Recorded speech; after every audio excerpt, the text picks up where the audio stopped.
Ada perubahan peraturan pajak penghasilan. Apa dampaknya buat perusahaan? Tonton sampai habis supaya kamu bisa menyiapkan perusahaan kamu dengan perubahan ini.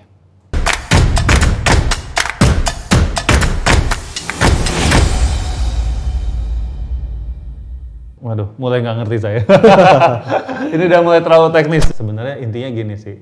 Jangan resign cepet-cepet kalau gaji malah jadi tanda kutip rugi gitu ya, kita udah bayar udah dipotong pajak gitu kan.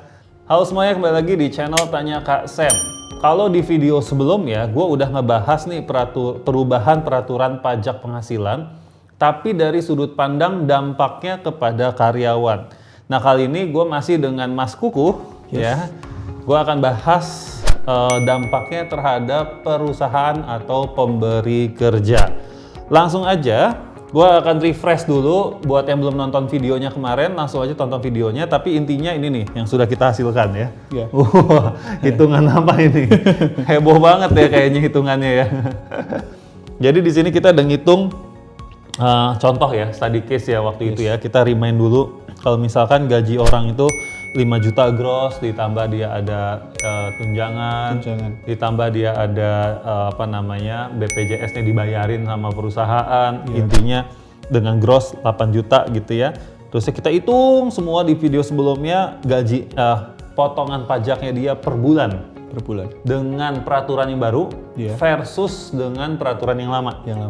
Lalu kita hitung juga total pajak yang dia dipotong dalam setahun. Nah, rekapnya adalah kalau dalam setahun potongannya sebenarnya sama aja ya, Kuh ya? Sama aja ya besarannya ya. Cuman yang per bulannya yang berbeda. Dan kita lihat kalau dalam satu bulan itu dia melonjak pendapatannya, misalnya karena ada THR, insentif, ada bonus, pajaknya akan lebih tinggi pastinya ya dibandingkan dengan pakai peraturan yang lama.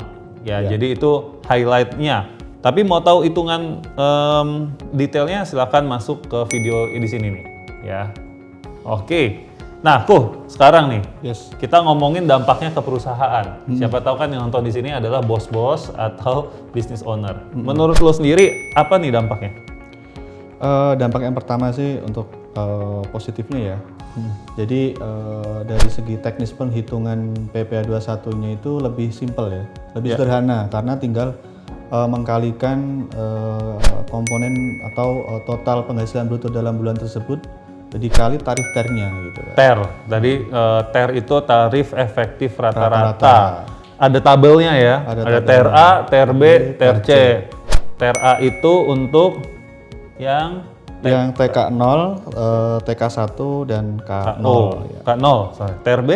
TER B untuk yang TK2, TK3, K1 dan K2.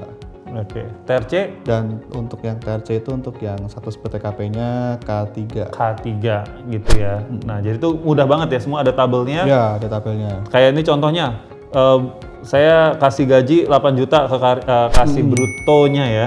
Brutonya 8 juta nih ke karyawan. Maka pajaknya kali 5% kalau di TER A. Oh bukan, 1,5%.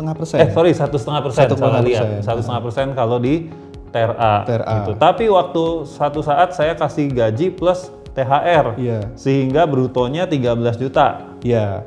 Jadi kena tarif TER-nya itu di 5%. 5%, gitu. Jadi kebayang ya, ada beda range-nya. Nanti tabelnya nih, lihat contoh tabelnya nih ada di sini nih. Ya, contoh tabelnya nih.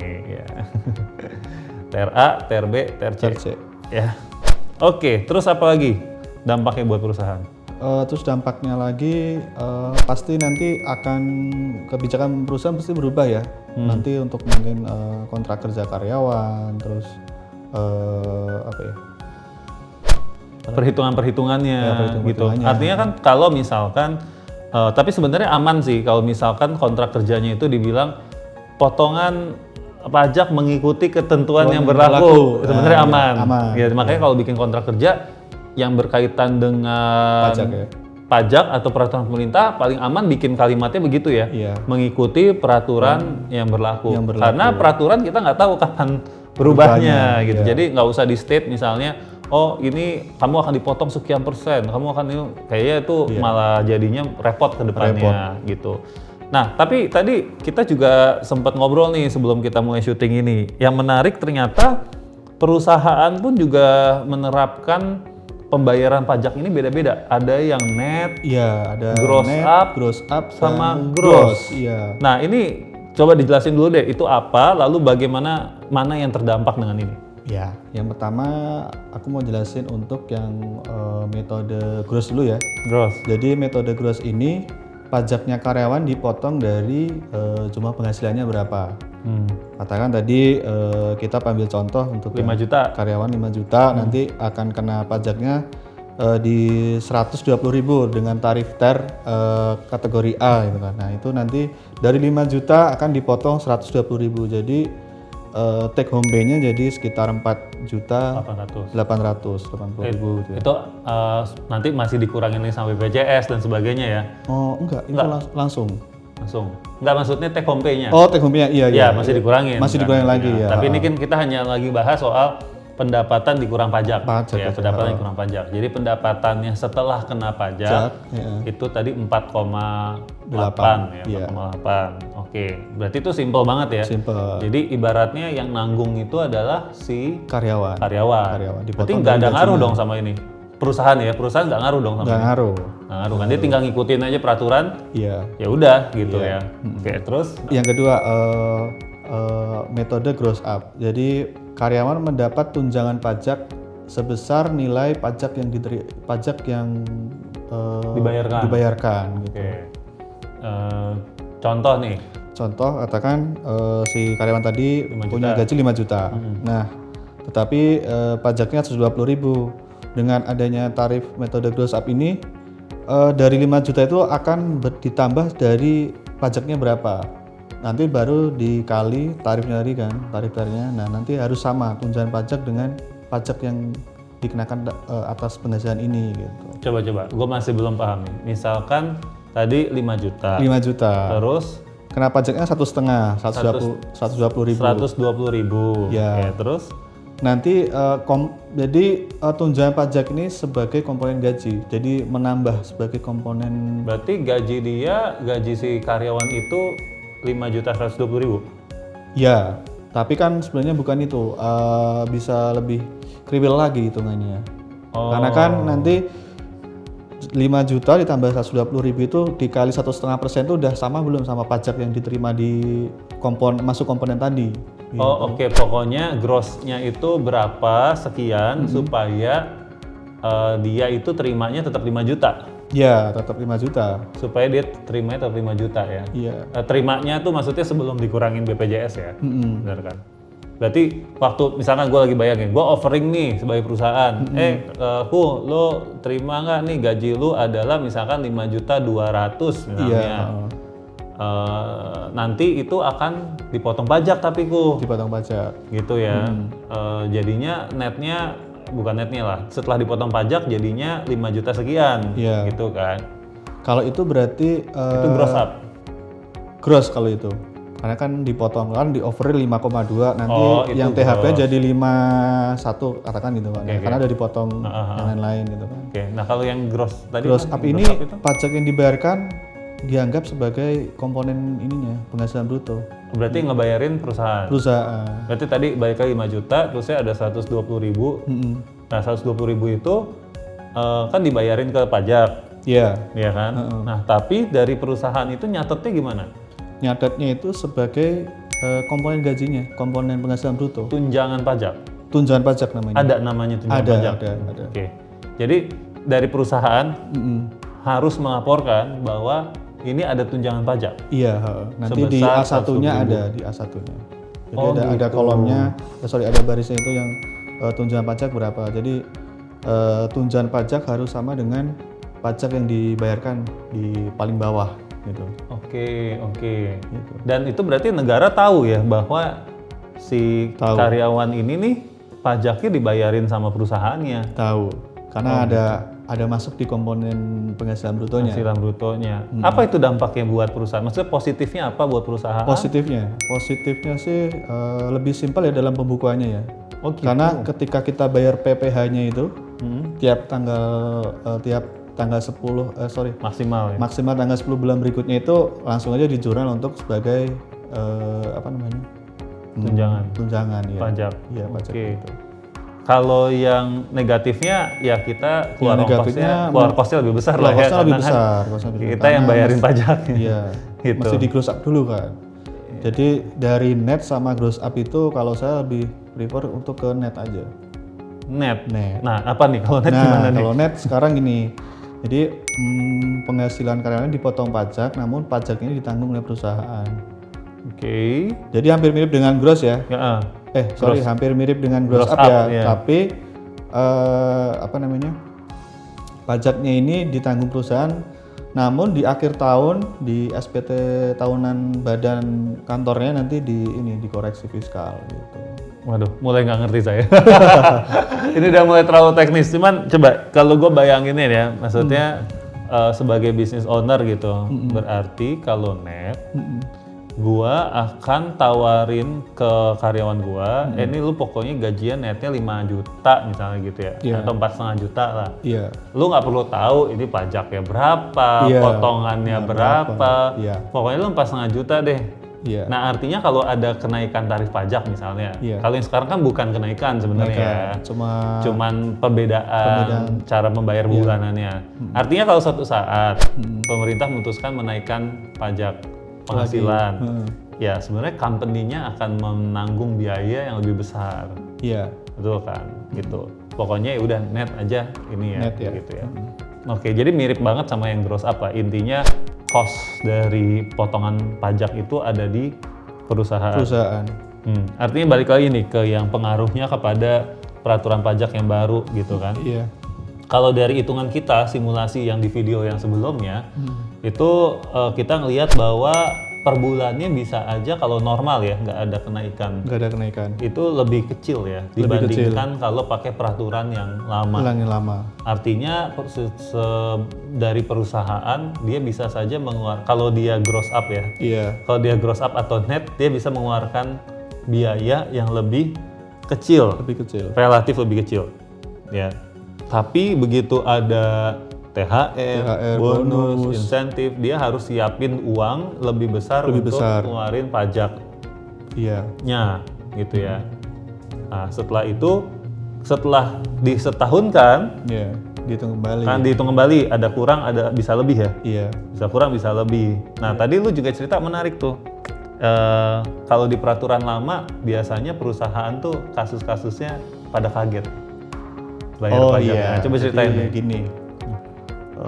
Pengalamanku tuh gini, jadi kalau misalnya paket tarif yang lama itu kan kita dihitung misalnya flat ya, gajinya flat, katakan 8 juta gitu kan, selama setahun tambah 1 kali THR itu kan, dia kenanya ya sekitar berapa tadi? Sini 1872. Tapi ternyata pas di Desembernya itu ada kejutan, kok jadi gede itu ya, karena di pertengahan tahun itu ada bonus, ada THR, ada insentif yang lain gitu. Dan itu belum diperhitungkan dengan maksimal Iya, di bulan maksimal. itu. Iya. Ibaratnya nih, mestinya kalau ada THR ada bonus, pajaknya tuh mestinya naiknya sekian per sekian gitu ya. Iya. Tapi kalau pakai peraturan yang lama, naiknya cuma kecil. Cuma kecil, iya. Oh, oke. Jadi pas akhir tahun dia kaget. Kaget. Kok utang pajak gua Gede. gitu ya. Nah, itu berarti peraturan yang baru bisa membuat apa ya? Bisa dibilang bisa membuat perusahaan tuh jadi bisa mengurangi kejutan di akhir tahun ya. Iya, terkait dengan kurang bayar pajaknya. gitu.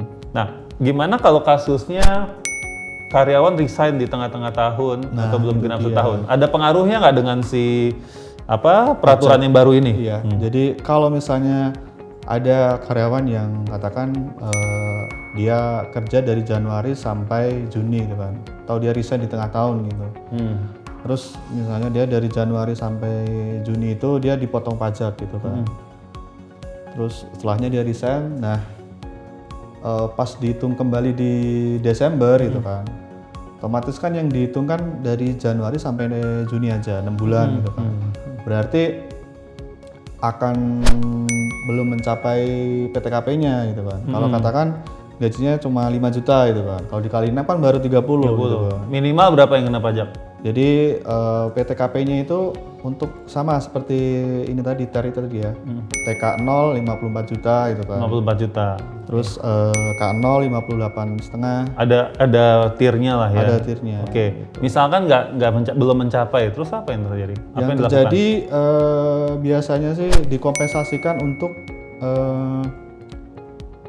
pembayaran pajak karyawan yang lain. Gitu kan. Jadi kan Desember pasti ada yang kurang gitu kan. Jadi dari adanya lebih bayar tadi untuk kompensasi pajak. Jadi bukan di cash out. Bukan Ya, tapi kayak kita punya tabungan nih teman-teman. Tabungan ya, di pajak bahasanya. gitu ya. Tabungan di pajak. Jadi kalau gua lebih bayar gitu kan. Lebih bayar. Kan itu istilahnya berarti lebih bayar ya. Iya. Gua lebih bayar, terus gua nggak mesti nge-cash out. Iya. Tapi mendingan itu dipakai aja untuk nutupin kurang Bayarnya dari karyawan yang lain. Karyawan yang lain. Seumpama pajaknya itu lebih, misalnya pajak yang lain lebih kecil ya, terus ternyata ini yang 6 bulan ini gede gitu kan. Terus posisinya masih lebih bayar, berarti dikompensasikan untuk masa pajak berikutnya atau Januari. Biasanya kan dari Desember jadi Januari tahun berikutnya. Nah, Oke. gitu. Dia buat dia tapi. Buat karyawan yang lain atau nanti. buat dia juga bisa lah ya gitu. Oke.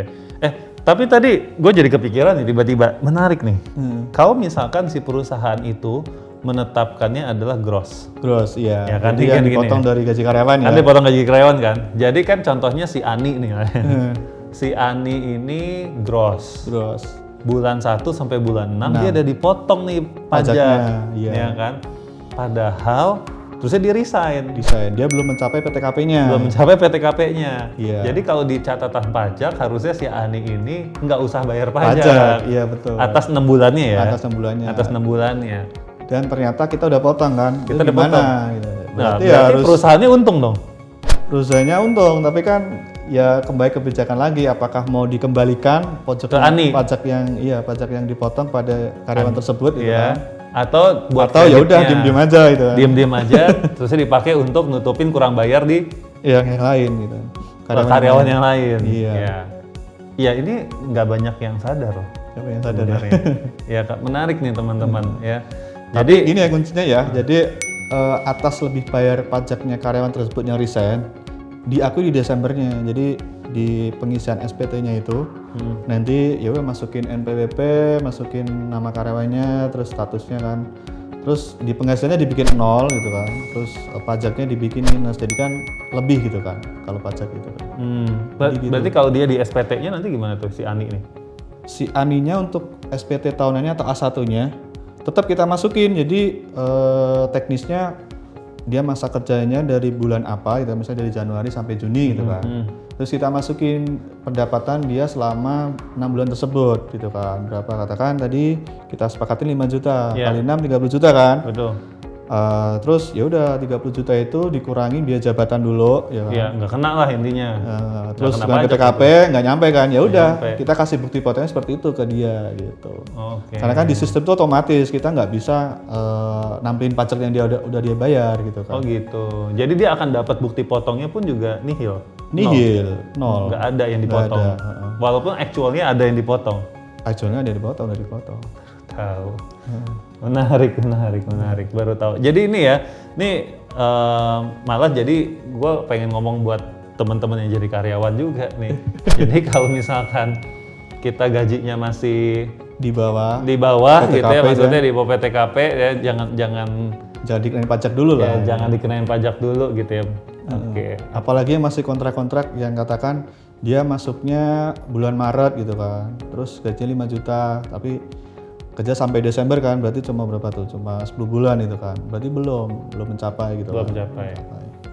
Ya, sebenarnya intinya gini sih. Jangan resign cepet-cepet kalau gaji. Malah jadi tanda kutip rugi gitu ya. Kita udah bayar, udah dipotong pajak gitu kan. Tapi sebenarnya ya tapi nggak tahu sih, itu sih nggak itu hanya kayak kitanya nggak rugi. Iya, nggak rugi. Cuman sayang aja gitu ya, sayang aja. Oke, temuan yang menarik. Nah, kalau untuk perusahaan, apa yang harus dilakukan dengan peraturan baru ini? Tadi lo udah bilang sempat sosialisasi ya? Sosialisasi ke karyawannya. Karyawan. Oke, kedua apa lagi? Apa tadi? adjust apa yang harus di-adjust lagi nih berarti? Sistem Oh iya, sistem payroll-nya ya. pasti Payroll-nya ya. Payroll-nya. sistem payroll jangan lupa di-adjust. Terus ini baru di develop sama tim DJP untuk aplikasi yang terbaru gitu Pak. Entah itu nanti masih desktop atau udah beralih online. Jadi udah website semua DJP online itu. Oke, berarti harus keep update lah ya Update. dengan apa nih fitur atau Iya, peraturan baru ini fasilitas sama dari DJP. Aplikasinya ini ya. Oke, teman-teman, kalau misalkan lu biasanya dapat update ini dari mana nih biar teman-teman tahu gitu? Oh, bisa dari Ada website resmi kah? website resminya itu di pajak.go.id ya, Itu update ya? update. Update ya? Terus biasanya juga ada dari media-media, kadang muncul CNBC atau apa gitu Pak. Oke. Ya, karena ini penting juga ya, maksudnya gua pun juga ini jadi reminder buat gua karena gua termasuk orang yang nggak terlalu mengindahkan hal seperti ini gitu ya maksudnya. Tapi karena kemarin apa namanya pas ada ngobrol sama Kuku, gue jadi wah ya ini bagus juga nih business owner mesti update juga nih hal-hal kayak gini. Iya. Walaupun mungkin kita nggak katam ya dalam hal hitungan detailnya gitu ya, tapi nggak apa-apa. Yang penting ngerti prinsipnya, yang penting terupdate terus. Jadi kita juga bisa ingetin tim kita kalau tim kita belum terupdate dengan informasi dan peraturan-peraturan yang baru. Itu aja sih. Ada lagi mau lo tambahin Ku? Udah sih itu aja. All good? Oke, so thank you banget Ku udah nemenin di 2 episode ngomongin soal perubahan peraturan pajak penghasilan. Ya, semoga bermanfaat. Jangan lupa subscribe dan nyalain notifikasinya. Sampai jumpa.